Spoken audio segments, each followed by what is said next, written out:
پکتیوال صاحب د القاعده او حتی داعش یو شمېر مهم غړي په افغانستان کې اوسېدل. د دوی ځای دلته مشخص او آیا دوی دلته امکانات او جایدادونه هم درلودل؟ ډېر امکانات درلودل. تاسو ته بهتره معلومه ده چې داسې ځینې اسناد شواهد مدارک دقیق شته چې دوی دلته پراپرټي درلودلې، کورونه دلته درلودل په کابل کې هم او په ننګرهار کې د مولوي خالص په فامیلیو کې هم د دوی ځینې کورونه شته چې هغه کورونه چې دوی خو تښتېدلي دي هماغه دلته ځینې د خلکو په نومونو باندې اوس پاتې شوي دي، په کابل کې هم پاتې شوي دي. د دوی او د دوی د نورو خلکو په نومونو باندې وو. هغه وخت چې دوی دلته اوسېدل د دوی د اسامه په وخت کې ډېرو ځایونو کې چې کومه ده دوی ځایونه اخیستي وو، پراپرټي یې وه او ځینې خلکو د دوی په هغه وخت کې چې اوس په دنیا کې ورک دي د هغه وخت د هغه نظام ځینې خلکو د افغانستان تذکرې او پاسپورټونه هم اخیستي وو. نو دغه دوی دغه پراپرټیز او د جایدادونو چې تاسو یادونه وکړه دا اوس هم شته او تاسو اوس جایداد خو شته لیکن دا معلومه نه ده د چا په نوم دی. هغه د دې دپاره یو دقیق بررسي پکار ده چې باید وسي چې وسي. یعنې تاسو داسې فکر هم کوئ چې حتی د دې څخه به عاید ماید هم اوس هغوی ترلاسه کوي؟ نو دا خو سړی نه شي ویلی، دا د بررسي او د تحقیق نه بعد معلومېدای شي. د وخت نه مخکې څوک چې په چا باندې اتهام نه شي واردولی، لیکن یو قوي بررسي غواړي او ضرورت هم شته. ضرورت هم ورته شته. کله چې زه په ننګرهار کې وم یو ورځ لاړلم د مولوي خالص فامیلیو ته، نو هغه وخت کې نوي دغه مرموز غوندې خلک پیدا شوي وو په پچراګام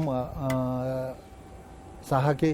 نو هغلته د ائتلافي قوتونو سره په همغږۍ موږ عملیات وکړل. دوی 14 نفره له منځه لاړل.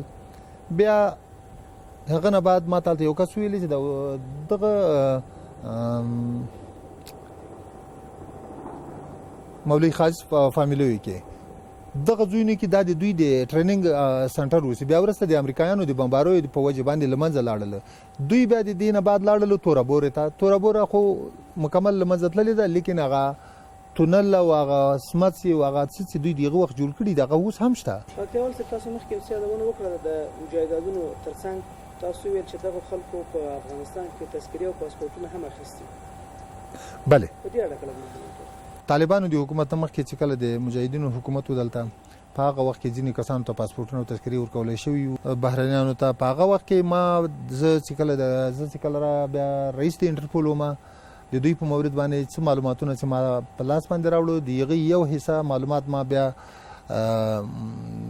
لیون ته مرکز د انټرپول ته ورکړ.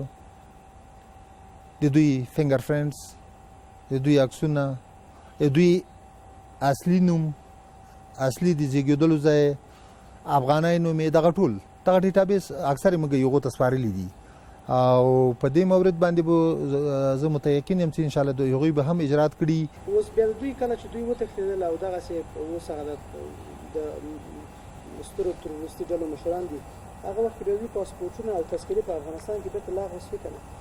دې نه زه نه یم خبر. هغه څه چې ما په لاس باندې راوړي وو، کوم معلوماتونه چې ما د انټرپول پولیسو سره شریک کړي دي، نو که لغوه شوي نه وي پکار لغوه شي. دا خو د هغه وخت د طالبانو د حکومت نه مخکې د هغه حکومت کار و چې دا کار یې کړی وی.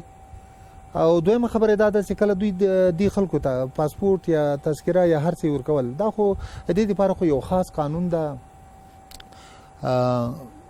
چې هغه قانون د شورا نه د ملي شورا نه پاس نه شي او بل دغه خلک تثبیت هویت شي. هر هغه څوک چې زموږ هېواد ته راځي او وغواړي چې دلته پناهنده شي یا تابعیت واخلي، هغه خو په کار د موږ معلوم کو تثبیت هویت کو چې دی دلته راغلی، دی کوم مجرم خو نه ده، دی خو کوم تروریست نه ده، دی د مواد مخدر د مافیا غړی خو نه ده، قاچاقبر خو نه ده. دا خو ډېر مختلف مراحل غواړي، لیکن د دې خلکو دا مراحل هېڅ نه شوي، دغه کار شوی وو په هغه وخت کې او دا سراسر یو غیر قانوني کار و. ډېر مننه. آباد اوسئ.